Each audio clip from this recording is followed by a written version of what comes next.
آزاد کشمیر میں 25 جولائی کو ہونے والے عام انتخابات میں 45 انتخابی نشستوں کے لیے 32 لاکھ سے زائد ووٹر حق رائے دہی استعمال کریں گے، جبکہ مختلف جماعتوں نے بڑے سیاسی پہلوان بھی اکھاڑے میں اتار دیے۔ رپورٹ کر رہے ہیں مظفر آباد سے تقی الحسن۔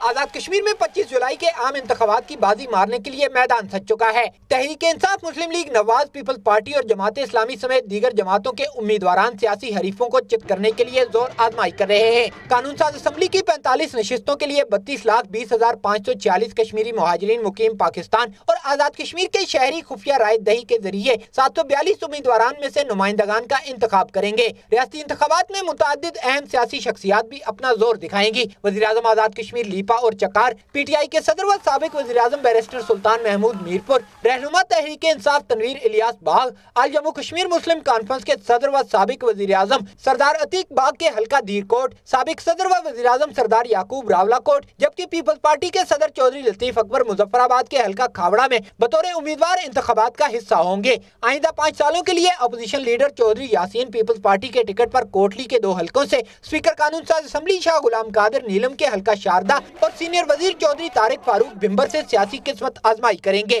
عام انتخابات میں جہاں Peoples Party, P T I اور مسلم لیگ نواز کے مابین کانٹے کا مقابلہ ہوگا، وہیں مرکز میں پی ٹی آئی کی حکومت کے سبب بلے کو دیگر جماعتوں پر پہلے ہی نفسیاتی برتری حاصل ہے۔ 25 جولائی کے عام انتخابات میں وزیر اعظم آزاد کشمیر راجہ فاروق حیدر خان سمیت پیپلز پارٹی کے 3 امیدواران بھی 2 انتخابی حلقوں سے اپنی سیاسی قسمت آزمائیں گے۔